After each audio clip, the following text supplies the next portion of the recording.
नवंबर 2025 को सुबह 9 बजे के आसपास हमें डायल 112 पे एक सूचना प्राप्त हुई थी कि सुभाष कॉलोनी स्थित एक घर में कुछ व्यक्ति लूटपाट करके गए हैं और एक व्यक्ति को गोली मार के गए हैं। इस सूचना पे स्थानीय पुलिस मौके पे पहुंची थी।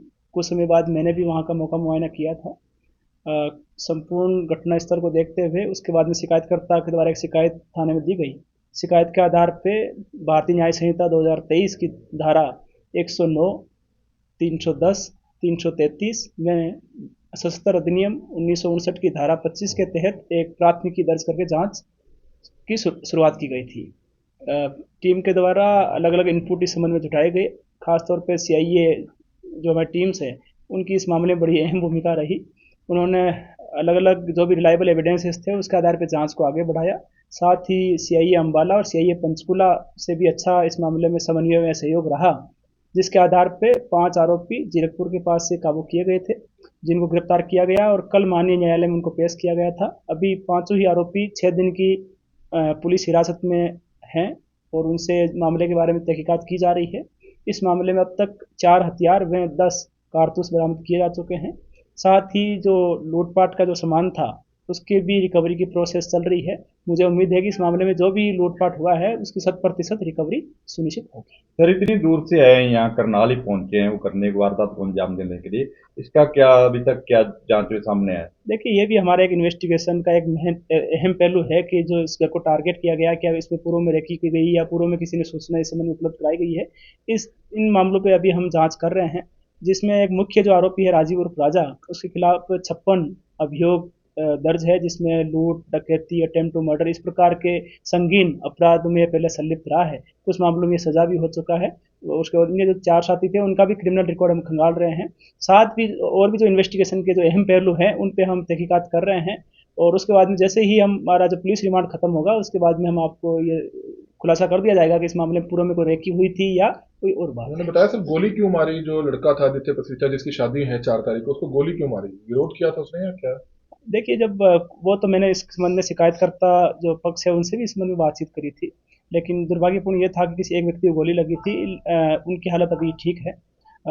इस संबंध में भी हम अभी और तहकीकात कर रहे हैं, लेकिन टीम्स ने अच्छा सहयोग और समन्वय किया सभी टीम्स ने, और साथ ही कंप्लेनेंट पक्ष ने भी पुलिस पे भरोसा अपना रखा। और मुझे उम्मीद है कि करनाल पुलिस आगे भी यदि किसी प्रकार कोई भी इंसिडेंट नोटिस में आता है तो इसी त्वरित गति से कार्रवाई। चकमा देने के लिए सर घरुंडा की तरफ निकल गए थे पहले। देखिए, अब जो अक्यूज्ड है वो अपनी तरफ से पूरी कोशिश करता है पुलिस से बचने की, लेकिन पुलिस टीम्स भी अपनी तरफ से जो भी प्रोफेशनल मैनर में जितना बेहतर कर सकती है उतना बेहतर इस मामले में किया। तो जल्द से रिमांड लिया जाएगा। रिमांड अभी ऑलरेडी वो 6 दिन के पुलिस रिमांड पे हैं। जो वेपन का सोर्सेज या जो जितने भी लूटपाट का जो सामान है उसकी रिकवरी की प्रोसेस, बाकी भी इस घर को ही मुख्यतः टारगेट करना, पूर्व में किसी प्रकार और कोई क्रिमिनल जो इस प्रकार की कोई वारदातों में अगर संलिप्त रहे हो तो उसके बारे में पूछताछ करना, ये सारे एक इन्वेस्टिगेशन में जो पार्ट है उस पर टीम अभी काम कर रही है। आरोपी है कहाँ के सर ये सर? ये 5 ही आरोपी लुधियाना पंजाब के रहने वाले हैं। सर मुखबिरी का नहीं पता चला कि मुखबिरी किसने करी? देखिए, इस बारे में मैंने शुरू में बताया था, हालांकि आरोपियों ने इस संबंध में अभी तक नहीं बताया। उनका ये था कि जी एक घर में लूटपाट किसी न किसी घर में करनी थी, लेकिन अभी 6 दिन की अभी पुलिस रिमांड पे हैं। बाकी भी हमने जितने भी एविडेंस कलेक्ट किए हैं उसके आधार पर हम जांच को आगे बढ़ा रहे हैं, और ये भी हमारी इन्वेस्टिगेशन का एक अहम पहलू है कि इस मामले पे भी, इस पहलू पे भी इन्वेस्टिगेट किया जाए कि इसी घर को टारगेट क्यों। अम्बाला सीआईए का भी रोल रहा था इसमें। निश्चित तौर पे ये देखिए, सभी जितनी भी जिला पुलिस है वो आपस में सहयोग और समन्वय करती है। तो हमने हमारे को जैसे ही एक इनपुट प्राप्त हुआ उसके आधार पे हमने सीआईए अम्बाला के साथ में और सीआईए पंचकुला के साथ भी उनको साझा किया। उनकी टीमें ने भी त्वरित गति से वहाँ मौके पे पहुंची थी और करनाल जिला पुलिस का अच्छा सहयोग किया।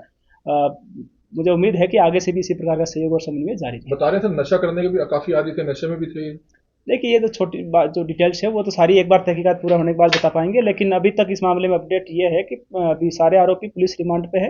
वेपन रिकवर किए जा चुके हैं, जितना लूटपाट का सामान था उसकी रिकवरी की प्रोसेस भी चल रही है। 6 दिन का जैसे ही पुलिस रिमांड खत्म होगा हम आपको सारी डिटेल। देखिए, किसी मान लो व्हीकल का यूज किया है तो उसकी इन्वॉल्वमेंट हो या नहीं हो ये एक जांच का विषय होता है। अभी तक ऐसी कोई इन्वॉल्वमेंट सामने नहीं आई है।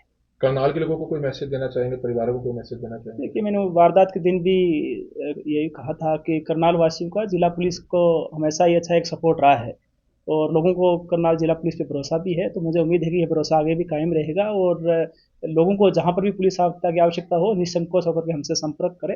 अब जिला पुलिस की तरफ से जो भी बेहतर कानूनी कार्रवाई हो पाएगी वो हम सुनिश्चित करेंगे। साथ ही लोगों से ये भी अपील है कि आपको भी यदि कोई संदिग्ध व्यक्ति, कोई वाहन इत्यादि के बारे में कोई भी सूचना आपको मिलती है या आपने कहीं देखा हो तो हमारे साथ ज़रूर शेयर करें ताकि उसको सत्यापन करके उचित कार्रवाई की जा ये सके। कुछ लोग नौकर रख लेते हैं, बगैर तस्दीक करे रख लेते हैं। पिछले दिनों में जैसे डकैती के मामले हुए, सारा ज्वेलर्स के मामला, तो ऐसे भी आप अपने पास में सर्वेंट रख रहे हो या किराएदार के तौर पे भी किसी को रख रहे हो तो उसका पुलिस सत्यापन जरूर कराएं, एक बैकग्राउंड चेक जरूर करवा लें ताकि किसी प्रकार की अनहोनी ना हो।